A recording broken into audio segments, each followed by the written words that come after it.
What is up, ballers? We are going to go over the vigilance aspect in this video. That is the blue aspect, and we're going to go over what characteristics that vigilance tends to bring to the game, as well as how to play these type cards and how to build and play the heroes connected to vigilance. So let's get to it. The first characteristic of vigilance is discarding cards off the top of your opponent's deck.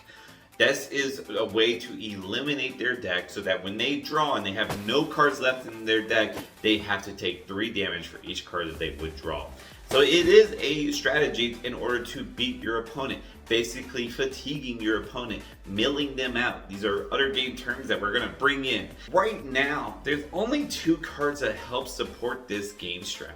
There is the Vigilance card and Kanan Jarrus.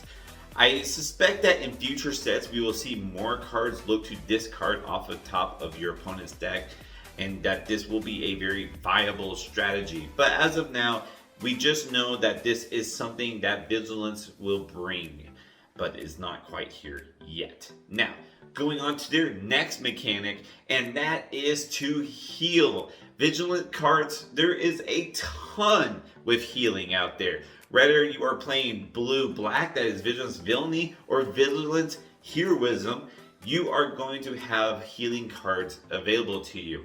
It can be in the form of a unit with Restore, that is, whenever they attack, you heal your base. It could heal your other units. There is stuff like Repair that can heal units or bases. There is a ton of ways in the Vigilance aspect that you can heal, whether it be your units or your base.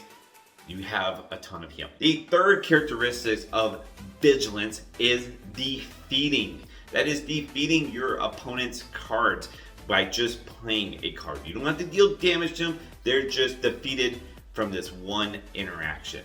So this can be in form of just an event card like Super Laser Blast or Vanquish, but it could also come with units such as the Avenger and Count Dooku that on play or even on attack, they defeat your opponent's units. So Vigilance coming in very control-like to be able to control the board with these sort of defeat cards. The fourth characteristics of the Vigilance aspect is shields. You can have a ton of ways to gain shields, whether it comes with the unit itself like Wilderness Frontier or the Ghost, or you can give it to your units like Moment of Peace and maybe even Luke's lightsaber. There is shields out there for the Vigilance aspect to give out to keep your units safe. Now let's get into the heroes of Vigilance. Let's start with Director Krennic. Krennic has the ability that makes your units a bit stronger when they take damage. Therefore, you want to make sure your units can take damage and survive. So you're looking for units with high defense value. By having high defense value, you're allowing them to take some damage, survive that attack, but now they attack a little bit stronger thanks to Krennic. You can add the Grit mechanic, and now you're doubling down, getting stronger every time you get hit. So look to have some grit in there. Look to have high defense value units. This is what cards you're looking for when building a Krennic deck. You're also looking to possibly have the Security Complex as your base. The reason is that when you bring out Krennic himself, he has Restore. So Restore can help gain you that life back, and maybe by doing that, it's not so bad to start with 5 less life, since Krennic basically helps gain you 2 life every time he attacks. And guess what? He has a high defense value too. He has a big butt too, so he can take some damage before he gets killed, so you might be able to get a couple attacks off with him. The other thing to consider is that Krennic is Imperial. That means that you can play cards that work with Imperial units. There is a ton out there, mostly in Villainy, that can give you additional benefits for being Imperial. Now, one aspect that you can combine with Krennic is the command aspect, that is the green, so you can have a green, blue, black. Krennic having high defense value, if you make your other units in your deck have high defense value, this helps to keep a board state, so allow you to get to the late game where the green can come in with big attacking units. That is like the 97th Legion. There is some AT-ATs out there. that can help be big attacks that by you defending, we're able to give yourself time to bring out. Now let's get into our other villainy vigilance hero, and that is Aiden Versio.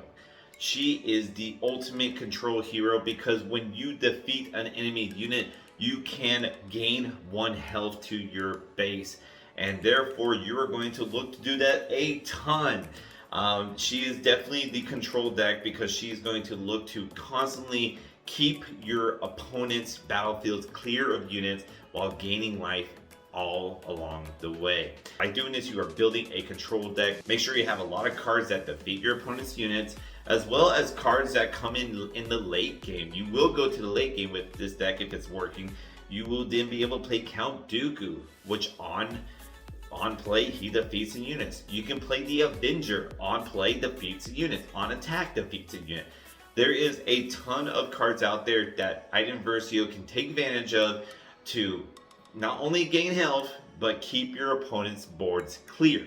Now, one aspect you can look to combine in Aiden's deck is the aggression aspect. And the reason why aggression works pretty well here is that aggression has a lot of cards that deal damage. So they might not be able to outright defeat your opponent's units, but dealing damage sometimes is enough to do the same thing. And therefore, red can also help do exactly what Aiden wants to do, which is control the game. So blue, black, red for Aiden Versio. Chewbacca. This is a vigilance heroism hero. This is a hero that looks to put out smaller units to give them sentinel to basically be fodder to keep your base safe. And with these units, you want to have units that can either have some ability when they take damage, like grit, or have some ability when they are attacked or destroyed. So something that works off of that, because they will be being attacked, because in order to get to your base, your opponent's going to have to attack your sentinel units.